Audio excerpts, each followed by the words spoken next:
Tunaendelea na ziara yetu ya kuzunguka mikoa mbalimbali nchi nzima kwa ajili ya kutoa elimu kwa wanasimba kukataa kununua jezi feki na badala yake kununua jezi original. Tumekuwa na takriban siku 6 zenye mafanikio makubwa kuzunguka na kuzungumza na wanasimba mbalimbali kueleza umuhimu wa wao kununua jezi original na kuachana kabisa na tabia ya kununua jezi feki, na tukieleza ukweli kwamba adui namba 1 wa maendeleo ya Simba Sports Club ni yule shabiki wa Simba ambaye anakwenda kununua jezi feki, kwa sababu jezi feki ambayo ananunua, fedha anayoitoa haingii hata thumni moja kwenye maendeleo ya klabu. Kwa hiyo kama kuna mwana Simba yuko tayari yeye kuwa adui wa klabu ya Simba, maana yake aendelee kununua jezi feki. Tunamshukuru Mwenyezi Mungu, tumepita mikoa kadha wa kadha na mwitikio umekuwa ni mkubwa, na tuliamua kuwekeza nguvu kubwa kwenye mbinu hii ya kutoa elimu, kuelimisha watu ili vita hii ya jezi feki ianze kwenye akili za wanasimba, na mwitikio umekuwa ni chanya sana, watu wameelewa. Lakini kwenye ziara yetu hiyo inakwenda sambamba na kutembea na jezi. Baada ya kumwelimisha mtu akashaelewa, akafahamu umuhimu wa kununua jezi original, unamuuzia na jezi yenyewe original hapo hapo, kwa sababu haipendezi unampa mtu elimu alafu hauna hiyo product ya kumpa. Kwa hiyo baada ya kuwapa watu elimu ya kutosha, tunawauzia na jezi na mambo yanakuwa ni bulbul. Baada ya ziara ya siku takriban 5-6, hii leo tumefika Singida. Tutakuwa hapa Singida kwa ajili ya kuzungumza na wanasimba vile vile, kuendelea kuwapa elimu. Lakini tukiwa mkoani Singida hapa katika eneo la Misigiri, tumemtembelea ni tuseme mgombea ubunge au mlezi wa Singida United, tutumie cheo gani hapa, au mdau wa michezo? Mdau wa michezo. Tumemtembelea mdau wa michezo nyumbani kwake hapa, na yeye ametuunga mkono kwenye juhudi hizi za kupiga vita jezi feki, na amechukua zaidi ya pisi 200 ambapo anakwenda kuwapa watu wake wa karibu wanaomzunguka ambao ni mashabiki wa Simba. Kutoka Simba Sports Club tunampongeza na kumshukuru kwa udau wake wa michezo na kuwa mstari wa mbele. Badala ya wanasimba kununua jezi feki wakiwa hapa Misigiri, yeye anakwenda kuwapelekea jezi original na kuonesha kwamba hii ni original. Anayehitaji kununua jezi ya Simba basi anunue original, ambazo hizi yeye tayari ameshazigawa na atakwenda kuwapa watu wake, ikiwa ni sehemu ya kuunga juhudi ama kuunga mkono kampeni ambayo tunaifanya ya kutokomeza jezi feki kutumia mpango wa kutoa elimu. Mheshimiwa, sisi tunashukuru sana Asante sana kwa kutuungisha, lakini kuwa sehemu ya kampeni hii ambayo tunaendelea nayo, na safari hii tukiwa tumefika hapa Singida. Asante sana, asante sana.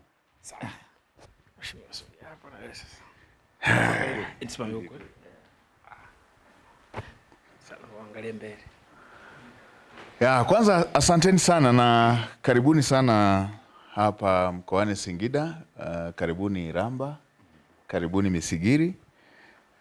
Na kama ambavyo umetoka kuelezea, vyote ni mgombea wa ubunge katika jimbo hili ambapo mpo, lakini pia mdau wa michezo. Nimefurahishwa sana na elimu hii mnayoitoa, nikiwa na sababu za msingi kama 3 miongoni mwa sababu nyingi. Sababu ya kwanza, kama moja ya Mtanzania mzalendo ambaye nimepata fursa ya kutumika serikalini kama naibu waziri wa fedha na nafasi zingine mbalimbali na baadaye waziri wa fedha, hiki mnachokielezea hakikoseshi Simba tu mapato, bali ununuzi wa jezi feki unaikosesha na serikali mapato, unaikosesha na nchi mapato. Na hiki mnachokielezea cha kuikosesha Simba mapato, kimsingi kinaikosesha na nchi mapato, na kwenye nchi ambayo ina 3/4 ya wananchi wapenda michezo, si jambo la kuendelea kulivumilia na kulifumbia macho.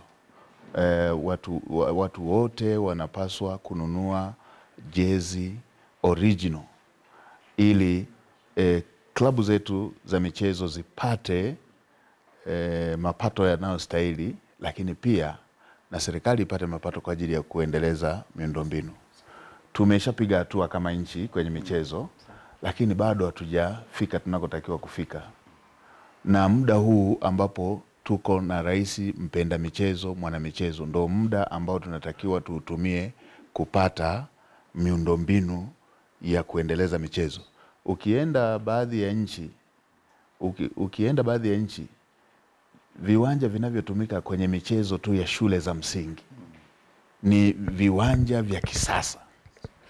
Kwa hiyo ndio ambayo inaweza baadaye ikatengeneza mpaka baadaye ikawa imetengeneza national team ambayo ina vijana walioandaliwa. Kwa hiyo hiki mnachokisisitiza ni jambo la msingi, na mimi ndio maana nimeona nishiriki kuunga mkono utoaji wa elimu hii. Lakini elimu hii ikieleweka itaenda hata kwenye maeneo mengine. Tulisema kwa muda mrefu sana kwamba unaponunua bidhaa alafu ukaacha kudai risiti, unamfanya yule aliyeuza achukue fedha ambayo ilitakiwa ikujengea hospitali. Hivyo unaponunua jezi feki, unamfanya yule aliyekuuzia achukue na fedha ambayo ingesajili mchezaji bora. Kwa baadaye mchezaji akisajiliwa wa kawaida unaanza kulalamikia uongozi. Kumbe wewe hela ya kusajilia ulimpa yule aliyekuuzia jezi feki. Kwa hiyo hii inatakiwa ieleweke kwa kila mtu, na baada ya hapo liwe jambo, iwe utamaduni kwenye kila kitu. La pili, hii ilikuwa sababu ya kwanza. La pili, mimi huwa ni shabiki wa Simba inapocheza mechi za kimataifa. Simba ikicheza mechi ya kimataifa na mimi ni shabiki wake. Kwa sababu inapeperusha bendera ya nchi. Na bahati nzuri sana Simba imekuwa na rekodi nzuri sana kwenye mashindano ya kimataifa. Imechangia kwenye nchi kuwa na heshima kwenye masuala ya michezo. Kwa hiyo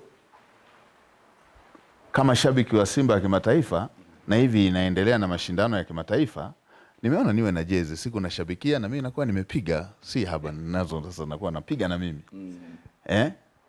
Simba ya kimataifa na mimi nakuwemo. Kwenye hiyo na mimi nakuwemo. Na nitoe rai hata kwa mashabiki wengine wa vilabu vingine, hauwezi utani na uwepo wa timu yako kwenye mashindano ama katika mazingira ya hapa nchini ya kufanya wewe uazimwe na nchi nyingine kushabikia nchi nyingine. Hiyo sio. Tukirudi huku kwetu, kila mtu arudi kwake. Lakini tukiwa kimataifa, hiyo inawakilisha, unakuwa uwakilishi wa nchi. Lakini la tatu, mimi bwana pia nilishasema hata kwenye mikutano yangu, ni shabiki wa kauli mbiu za Simba zile. Yaani kama huu msimu uliopita ule, majamaa alivyosema hapa tunavuka, yani hata sisi wana Yanga tukawa tunavuta upepo unasema hapa tunavuka, yani hapa tunavuka. Yalivyotoka pale, yakasema hatuishii hapa. Yani wote tukawa tunavuta hewa, yani inatuambia hatuishii hapa. Alafu mwishoni ikawa hili tunabeba. Yani kama si figisu, majamaa alikuwa anabeba kweli. Timu ina jina bako sema jamaa. Sijasema kwingine, yani nasemea Simba na semaji lake likiwepo hapa. Mambo unajua alikuwa anabeba kweli yani. Yani hili tunabeba, yani wote tukawa tunavuta hewa inasema hili tunabeba. Yani hewa ilikuwa imeshiba, yani hili tunabeba yani. Hata jamaa wenyewe waliivuta hili tunabeba. Basi kama si figisu, si ulikuwa unabeba kombe. Hatari. Ulikuwa unabeba kombe la Afrika rafiki yangu. Kwa hiyo itoshe kusema na mimi ni shabiki wa performance nzuri. Na siri ya mafanikio sio kumkwamisha anayefanya vizuri, na ni kuongeza jitihada wewe ufanye vizuri zaidi. Sio kumkwamisha anayefanya vizuri. Kweli. Kuongeza jitihada ufanye vizuri zaidi. Kwa hiyo mimi nikiona wanafanya vizuri nasema yes, huu ndo uwekezaji wa nchi yetu. Kwa hiyo nikasema kwa kuwa mnaendelea na hili na ni jambo zuri, hasa kama mtu wa field ya masuala ya mapato. Nikasema na mimi niongeze sauti, lakini pia na mimi niwe sehemu ya huo mkakati. Na ukirudi kwenye sura moja, kama kiongozi ukivua ile ya ushabiki wa kimoyo kama kiongozi, basi mimi nakuwa kiongozi wa mashabiki wa timu zote. Hapo ndo na Singida wanaingia sasa. Nakuwa kiongozi wao pia. Kija na unaweza ukakata kile kipengele, ndo maana sisemi. Ukija na wale wengine na wenyewe nakuwa kiongozi wao. Inaanza mnakuwa kiongozi wao. Kwa hiyo kama kiongozi ambaye kwenye uongozi mashabiki wote wewe ndo unakuwa kiongozi wao, nimeona niunge mkono ili zoezi, na nitawaomba baada tu ya uchaguzi tutaonana kwa ajili ya wale marafiki kuweza kuwapatia matawi yaliyoko hapa, matawi ya Simba yaliyoko hapa. Nimesema baada ya uchaguzi ili watu wasije wakasema sasa mbona amefanya na uchaguzi unaendelea. Unaona tukishamaliza tu kutiki, mashabiki wa Simba mnione. Na mzigo wa kutosha. Na mzigo wa kutosha kabisa. Tukishamaliza kutiki, kila mtu anapata yake. Hapo kila mtu anapata yake. Nashukuru sana. Otherwise hongereni kwa ubunifu, hongera kwa ubunifu. Asante sana. Hongereni kwa ubunifu, hongera kwa ubunifu. Na nitawaambia na nitawadokezea na wenzangu wa mamlaka ya mapato. Hizi elimu za vitendo ni nzuri sana.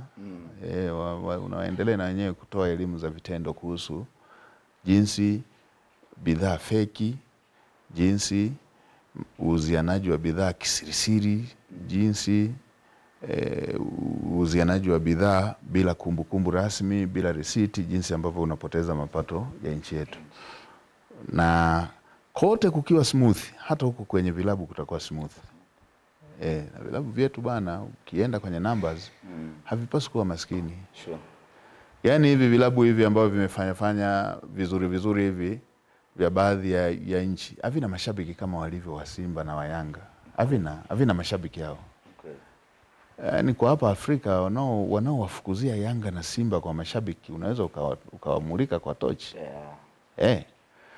Tofauti ni moja tu, watu hawa calculate sana, hawapigagi hesabu sana kwamba yeye kwenye nafasi yake pale, yeye kama individual anaweza kuchangia vipi mchezaji akanunuliwa kutoka Ureno kuja Simba. Anaweza akanunuliwa vipi kutoka El Ahly kutoka Simba akaja Simba. Kwa kila mmoja wapo wakiconcentrate kwenye hivi vitu, Simba anakuwa giant. Hivyo na wengine.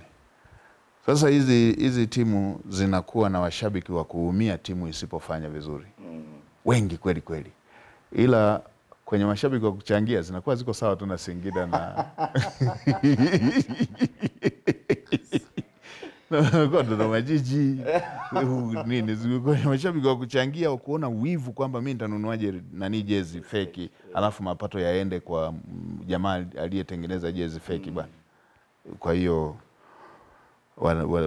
nadhani mashabiki wa mpira wanatakiwa watengenezewe wivu huo wa kuziunga mkono ule wivu ule, yale maumivu wanayoyapata yale timu isipofanya vizuri, ndio anatakiwa kuwa maumivu ya kuichangia timu.